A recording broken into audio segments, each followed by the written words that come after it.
A group of men who were involved in a plot to supply Class A drugs with an estimated street value of several £1 million have been jailed following an investigation by West Yorkshire's Police's Programme Precision Team.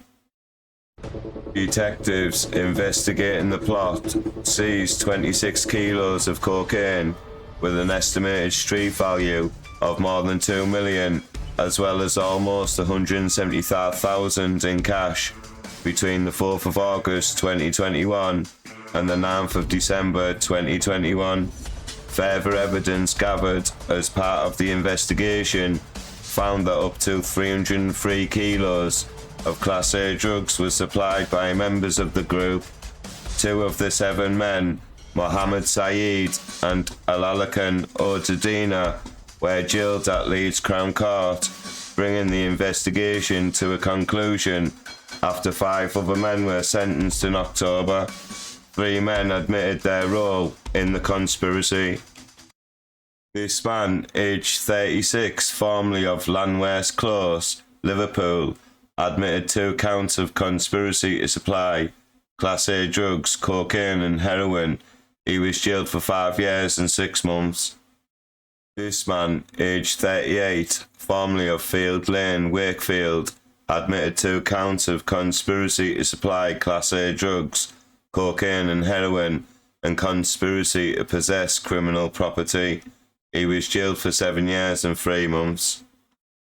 This man, aged 32, formerly of George Avenue, Huddersfield, admitted conspiracy to supply Class A drugs, cocaine and conspiracy to possess criminal property.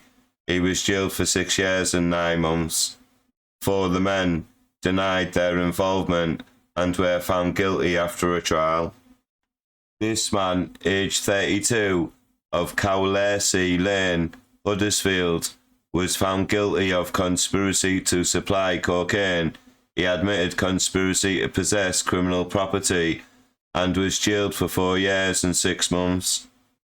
This man, aged 29, formerly of Haylen Way, Stockton-on-Tees, was also found guilty of conspiracy to supply cocaine. He admitted conspiracy to possess criminal property and was jailed for 3 years and 9 months. This man, aged 37, formerly of Latimer Road, Bournemouth, was found guilty of conspiracy to supply cocaine and conspiracy to possess criminal property. He was jailed for 3 years and 9 months. Olakan Odina, aged 46, formerly of Fairgreen East, Enfield, London, was found guilty of conspiracy to supply cocaine and conspiracy to possess criminal property. He was jailed for 4 years and 6 months. Speaking after the sentencing hearing, Detective Inspector Kevin Daly of the West Yorkshire Police's Programme Precision Team said this was a coordinated plot to supply heroin and cocaine in kilo quantities that would have been split and sold in smaller amounts on the streets of West Yorkshire and further afield. They sought to profit from the misery and violence that drugs trade brings our communities, and I am pleased that through the investigation they have been brought to justice. West Yorkshire Police's Programme Precision is dedicated to tackling the activities of serious organised criminals. Precision officers are based across West Yorkshire and specialise in targeting those involved in the supply of drugs and serious violence associated with this criminal trade. Here's some more news from Hampshire and Isle of Wight. A man who lay in wait for 5 hours at a cemetery in order to kill his ex-wife has been jailed for a minimum of 27 years and 230 days. Martin Suter, 68, previously pleaded guilty to murdering 71-year-old Anne Blackwood at Crofton Cemetery in Stubbington, Hampshire in July 2023. Suter, of Leon the Solent, repeatedly stabbed her by their son's grave on what would have been his 36th birthday, Portsmouth Crown Court was told. Imposing a life sentence, Judge Michael Bowes, KC, told Souter, "You brutally murdered Anne Blackwood in the most cruel and agonising way you could."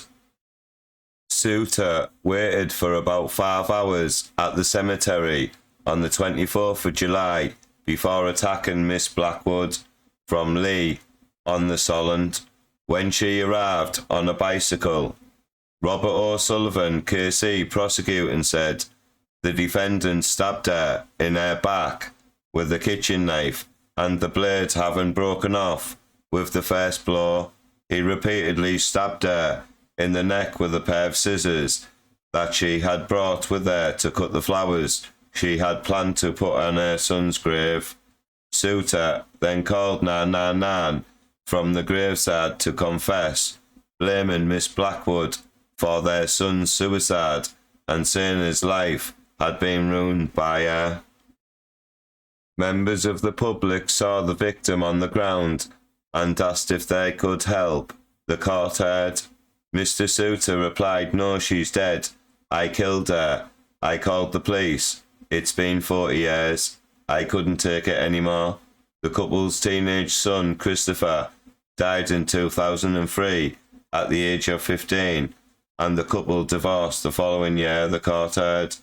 In a victim personal statement, the victim's brother, John Blackwood, said she was the hub of the family, affable, inoffensive, and had many friends. The statement read by the barrister continued, "A shocking and brutal death has sorely impacted many people. The family hub has been splintered in the most grotesque manner possible." A further victim statement from friend Catherine J. paid tribute to a loyal friend, devoted mother, and vibrant presence on the 11th of May 2023. About 2 months before the murder, the defendant pleaded guilty in a separate case to indecently assaulting a girl under the age of 14. Judge Bowes imposed a 4-month sentence for that offence and an additional 27 years and 109 days for murder.